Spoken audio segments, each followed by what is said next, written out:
জীবনদাতা হে বিধাতা,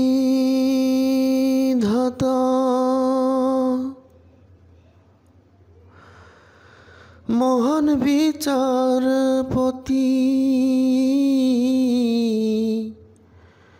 তুমি থাকতে কেন আমার করুণ পরিণতি।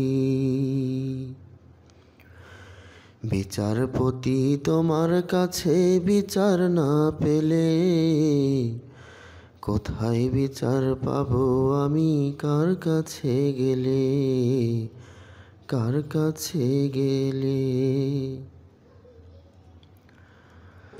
বন্ধুরা, বলতেছিলাম এক অসহায় বোন মাহমুদার কথা, যে মাহমুদা দীর্ঘ 25 বছরে 5 টাকা, 10 টাকা, 50 টাকা, 100 টাকা করে নিজের ভবিষ্যৎটা একটু ভালো করার জন্য জমিয়েছিল 2 লক্ষ টাকা। কিন্তু দুর্ভাগ্যের বিষয়, এই টাকাটাও কেউ জালিয়াতি করে তুলে নিয়ে গেছে। আজকে হয়তোবা আপনার আমার কাছে এই 2 লক্ষ টাকা আসলে কোনো টাকাই না, কিন্তু এই মাহমুদা জীবনের 25টি বছর তিলে তিলে এই টাকাটি জমিয়েছিলেন তার একটু ভবিষ্যতের আশায়। তো ঘটনাটি ঘটেছে সাভারের আশুলিয়ায় কনকবাড়ি প্রাইম ব্যাংকের একটি শাখায়। মাহমুদা নিজে একজন গার্মেন্টস কর্মী এবং তার বাসা থেকে তার গার্মেন্টসের দূরত্ব ছিল 45 মিনিটের।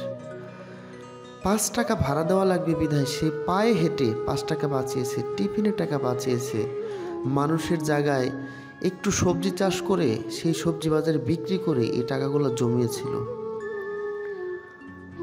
তো এই টাকাটি আকাশ নামের এক ব্যক্তি তার সিগনেচার জাল করে টাকাটা তুলে নিয়েছে। কিন্তু আমরা জানি যে একটি ব্যাংক থেকে ন্যূনতম 30,000 টাকা তুললেও মেইন যে অ্যাকাউন্ট হোল্ডার তার কাছ থেকে অনুমতি নিতে হয় বা তাকে ফোন দিতে হয়। কিন্তু তার অ্যাকাউন্ট থেকে 2 লক্ষ টাকা এক অজ্ঞাত ব্যক্তি সিগনেচার জাল করে তুললো, মাহমুদা এর কোনো খবরই জানে না। আমার মনে হচ্ছে এখানে ব্যাংক এটার সাথে জড়িত আছে আমার মনে হয়। এখন ব্যাংক এটা বলতেছে যে আপনার টাকা আপনি কাউকে পাঠিয়েছেন, আমরা দিয়ে দিয়েছি, এটার দায়ভার আমরা জানি না।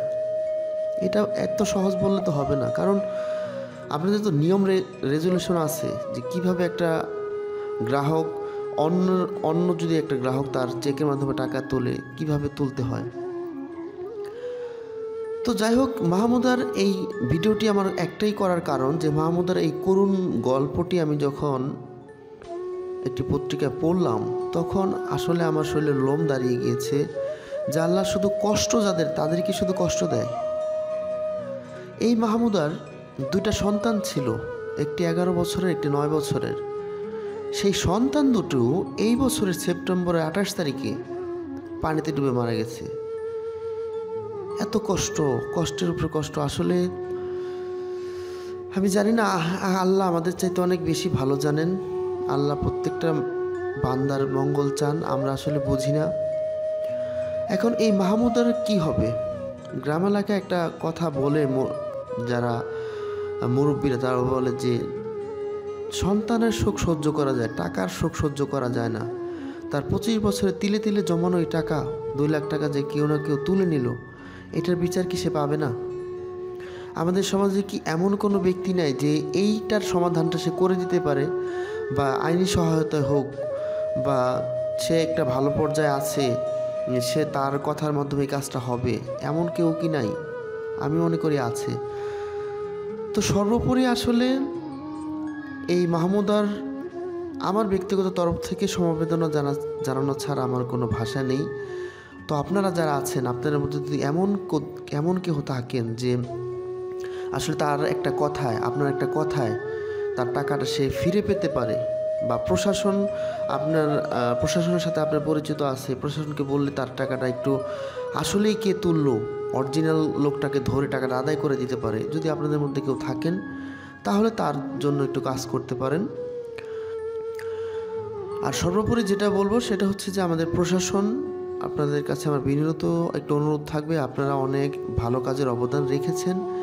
এই অসহায় এই বোনটির পাশে একটু দাঁড়ান, তার টাকাটা যেন সে ফিরে পেতে পারে, একটু কাজ তার পক্ষে একটু করেন। তো যে যেখান থেকে ভিডিওটি দেখলেন সবাইকে ধন্যবাদ জানিয়ে শেষ করছি। আসসালামু আলাইকুম।